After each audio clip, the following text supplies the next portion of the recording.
Hey everyone, welcome to Our Small Footprint. Today I have a video that I did after some requests about how we make our duck egg mayo. So I make mayo using an immersion blender in a mason jar style, and I make a variety of different ones.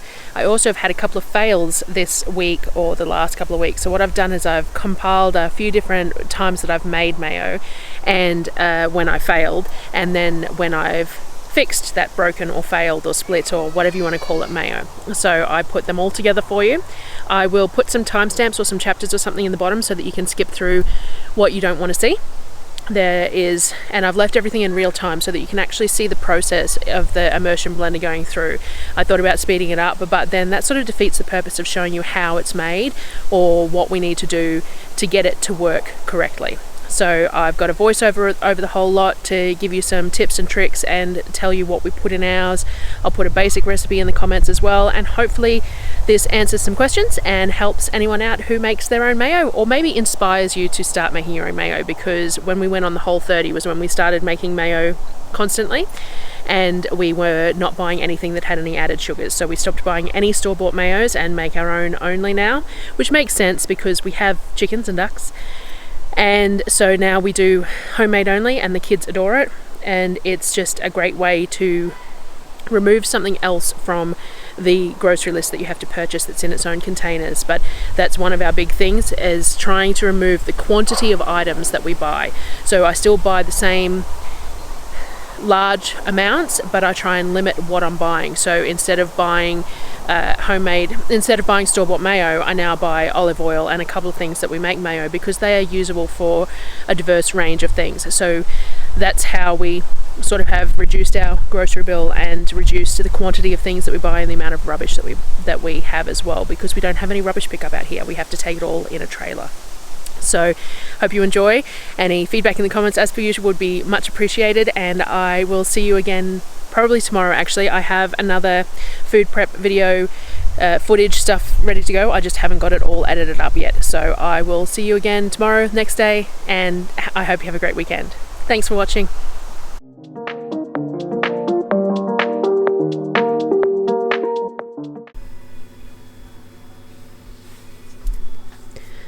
So for the first example of the mayo that I make, they're all based on a very similar ratio of ingredients, but we just make them different depending on what's available. But they all start off with 3 egg yolks, preferably duck eggs. Yolks is what I like to use, but I don't always have duck eggs to use. So 3 chicken eggs is fine. Sometimes you have to adapt the amount of olive oil you're adding if you've got smaller egg yolks. I like to add lemon juice to most of mine. You can use vinegar instead of lemon juice. I just prefer the flavour of lemon juice. I use dried mustard powder generally, which is just mustard seeds that I've ground up in the blender. You can use a pre-made mustard as well, and if I've got some pre-made mustard in the fridge, I have been known to use that too. I like to use some sort of a flavouring agent. So this is garlic that's been fermented in honey. So it's a scoop of that to add, and that also helps with thickening. And today I made pesto mayo because I had some pesto left over in a jar. I've been collecting all these pesto jars so that when I can eventually make my own pesto, I can make enough of it to put in these jars in the freezer. So it's really important to place the immersion blender right on the bottom of the bottle, of the jar, of the container.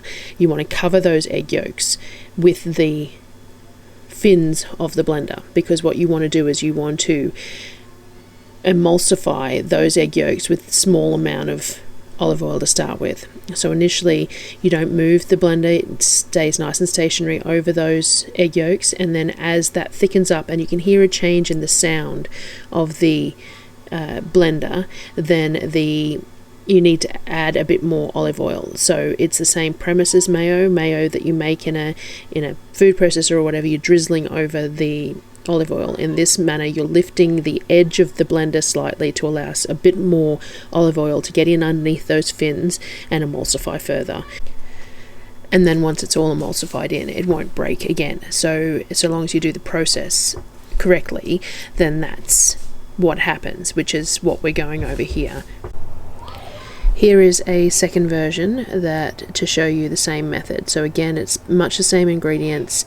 This one doesn't have any pesto in it, so this has just got the fermented garlic, the lemon juice, mustard powder, egg yolks and oil, and we use the Kirkland brand blended olive oil. We find it very pleasant, but you can use macadamia oil, avocado oil. You want something that's fairly pleasant tasting, fairly light tasting. And you can see that again started at the bottom of the jar. This is all in real time to give you an idea of how it works too. Each of them take about 90 seconds to do. So I think I didn't say too that this is about topped up to about 350 mils with the oil from the other base ingredients. And again, we started at the bottom until it emulsified. That sound changed to a little bit of a heavier sound, and then once all that stuff in the bottom is emulsified, you gently move the blender to try and tilt it as you're moving it, which will draw some of that excess olive oil that's left behind down in under the fins to emulsify through to the rest of it. So this was just another basic one. This one was a little bit thinner than the last batch, but still it's emulsified. It's all nice and creamy and perfectly usable. And I do sometimes use up to the 400 ml mark with olive oil to make it a thin mayo for things like when we're doing it over pizza, when you sort of want to drizzle it over the pizza rather than have it in clumps. This is another version, and this one, instead of using the fermented garlic, I've used the brine from the Cowboy Candy. We love the flavour that the Cowboy Candy adds to the mayo. It gives it that sweet with a slight bit of heat to the mayo, which complements a lot of things that we eat. You'll notice that I've used a couple of different containers here. The main thing is that you just want a container that isn't much larger than the base of your immersion blender. Most immersion blenders come with a jug of some sort, so they're going to be pretty much the perfect size, and I believe that both these plastic jugs that I've shown came with different brands of immersion blenders at some point, so they are not much wider than the base of the immersion blender. So you can see here that it's just starting to draw that olive oil down the side there as it's emulsified, tilted, and it's pulling it down the edge of the jug there to add it to the already emulsified mayo and then create more. But if you noticed, it did it really, really fast, which isn't what you want. You want it to be slow. You want it to drizzle through slowly. And because it was so fast, this mayo broke, or it split. And see, it's just like liquid, and you can see the oil and the fats aren't blended. They aren't emulsified. They're just liquidy. It's unusable as mayo. Still tastes like mayo, but it's unusable as mayo. You could, Jessica from Three Roots Homestead says that she adds it to her scrambled eggs if it breaks, and I think that would be a wonderful way of using it. I'll have to give that a go. So because this one broke, I wanted to save it. So to save it, you have to go back to the old methods of making mayo.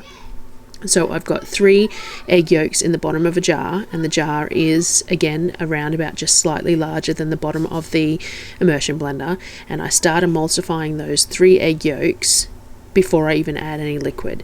And then what I'm doing is I'm using the broken mayo. So you want to keep the blender at the bottom of the jar nice and flat so it's pulling up all that egg yolk, and you want to drizzle the old broken mayo slowly into the jar, emulsifying it with the egg yolks that are there. Again, this is in real time. It's a long process doing it this way, but there was a lot of ingredients in that first jar to waste, and we weren't having scrambled eggs. So by recovering it, we have ended up with just a richer version of a mayo. So it's got 6 egg yolks in it now, so it's a very rich mayo, which will taste absolutely divine. So real time, you have to just drizzle and drizzle and drizzle and make sure that it's emulsifying as you're drizzling it. I will put in the comments down below the timestamp where this finishes so you can see the end result if you don't want to watch the whole process, but it's just it is fairly long-winded, it's hard on the hands, and it's, but it's worth it to save that mayo for us, because that's a lot of expensive ingredients that are being used that are potentially wasted.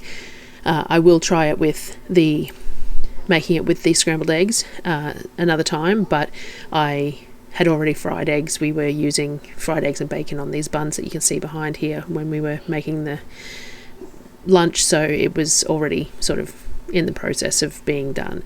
So yes, slow, really slow. Make sure you don't lift that blender too far off the base of the jar, because you want to be emulsifying it as it goes in, and then as you use up what's left in the jar, you can get a little faster towards the end. You just have to be aware that if you go too fast, you've got the risk of breaking it again, and then all this effort and work has been pointless and useless. So you want to try and make sure that you do it right, especially the second time.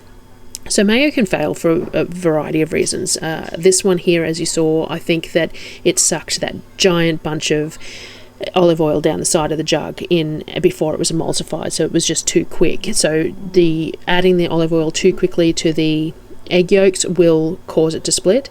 Sometimes it's something that's on the blender. So if the blender stick has been dirty and I've had to wash it to use it to make mayo, a little bit of excess water or grease of some sort that is on it can sometimes be the cause of it splitting. So you can sometimes it's just unfortunate. I've had to split in the last couple of weeks, which is why I decided to do this video. And sometimes they don't recover. Sometimes you do all this and you still can't get it to emulsify. It's a little bit finicky, but mayo is kind of worth it. So sometimes you can go to all this effort though and it still is split. Before knowing about the scrambled egg trick, I have fed it to the animals as part of their meal, and they have loved it, and it's good for them too. But it's a bit sad when you go to all that effort to make mayo and it fails. So if I can recover it, then I will.